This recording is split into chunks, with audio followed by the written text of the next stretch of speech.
12 लड़कियों का एक झुंड ट्रेन से सफर कर रहा था। पुलिस को शक हुआ। लड़कियों को जब पकड़ा गया तो सच कुछ और ही निकला है। एक घिनौने खेल से पर्दाफाश किया है बिहार पुलिस ने, जहां लड़कियों का यौन शोषण किया जाता था। नौकरी देने के नाम पर रक्सौल में पहले कुछ दिन ट्रेनिंग दी जाती थी और उसके बाद लड़कियों के साथ जो होता था, लड़कियों ने खुद ही सारी कहानी बताई है, जिसे अब सुनकर पुलिस भी हैरान हो चुकी है।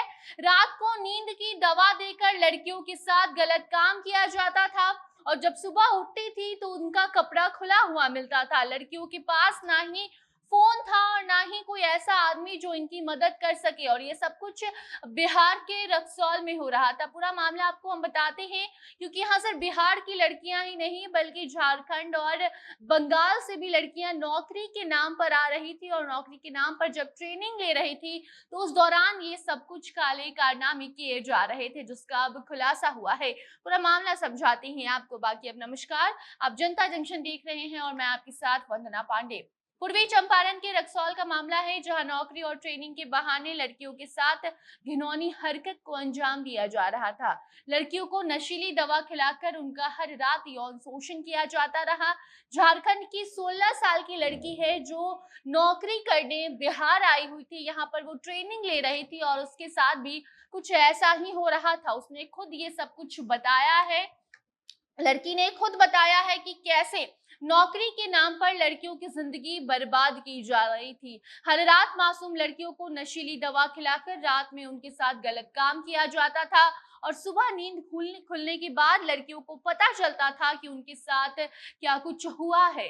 सुबह उठती थी तो लड़कियों के कपड़े खुले मिलते थे। रक्सौल में पहले नौकरी देने के नाम पर ट्रेनिंग दी जा रही है और उसके बाद लड़कियों को देह व्यापार में धकेला जा रहा है। आपको बता दें कि एक लड़की है जो कि नाबालिग है और उसकी दोस्त भी रक्सौल में ट्रेनिंग ले रही थी और उसी ने इस नाबालिग को बताया था कि यहाँ पर पहले ट्रेनिंग दी जाएगी, जिसके लिए तुम्हें पहले रजिस्ट्रेशन करना होगा, 3,000 रुपए देने होंगे और उसके बाद ट्रेनिंग देकर तुम्हें नौकरी दे दी जाएगी। जिसके लिए लड़की ने पहले पैसे देकर रजिस्ट्रेशन करवाया और पहले जब वो आकर ट्रेनिंग ज्वाइन की तो उसने बताया कि सब कुछ दिन तक काफी अच्छा चल रहा था, लेकिन अचानक ही लड़की के घर वालों से उसका संपर्क तोड़ दिया गया, उसका फोन ले लिया गया, उसे बात नहीं करने दी जाती थी और फिर ऐसे घिनौनी हरकत लड़कियों के संग की जाने लगी थी। वो तो पुलिस की तत्परता के कारण जो मुजफ्फरपुर से सद्भावना एक्सप्रेस से कुछ लड़के लड़कियां झुंड बनाकर कहीं जा रहे थे तो पुलिस को शक हुआ। पुलिस ने उन्हें रोका और 12 लड़कियों को ट्रेन से नीचे उतारा, जिसके बाद रेस्क्यू किया गया। जिसके बाद लड़कियों में से एक लड़की ने ये सारी आप बीती सुनाई और उसके बाद इस मामले का भंडाफोड़ हुआ है।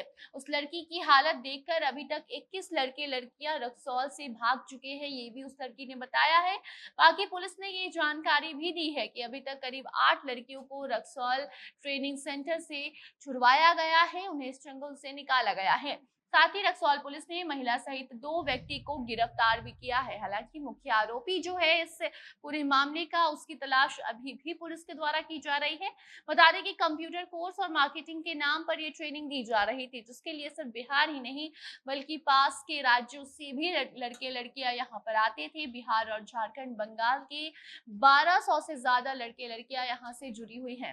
हालांकि फिलहाल सभी फरार बताए जा रहे हैं, मोबाइल भी इनका बंद है और इस घिनौने मामले का भंडाफोड़ तब हुआ जब सद्भावना एक्सप्रेस से मुजफ्फरपुर रेल पुलिस ने 12 युवक युवतियों को उतारा था, जिसमें 2 नाबालिग थी। पूछताछ में पता चला कि नौकरी और ट्रेनिंग दिलाने के नाम पर लड़कियों का यौन शोषण किया जा रहा था और अब जब महिलाओं को बचाया गया है तो उनके घर पर फोन किया गया, जानकारी दी गई ताकि घर वाले लड़कियों को आकर अपने साथ वापस ले जाएं। उसी में से एक परिवार की एक महिला का ये कहना है कि वो अपनी बेटी के साथ ट्रेनिंग उसे दिलवाने रक्सौल में गई थी। कुछ दिन तक वो उसके साथ ही रह रही थी, लेकिन उसके बाद उसे जबरदस्ती उसके घर वापस भेज दिया गया, ये कहकर कि आपकी बेटी आपसे भी यहाँ नहीं मिल पाएगी, उसकी ट्रेनिंग है, ज्यादा समय लग रहा है और ज्यादा वक्त वो अपने ट्रेनिंग सेंटर में देगी, इसलिए आप घर चले जाएं। ऐसी बातें कहकर जो परिवार वाले थे उनको गुमराह किया जा रहा था और लड़कियों की जिंदगी बर्बाद की जा रही थी।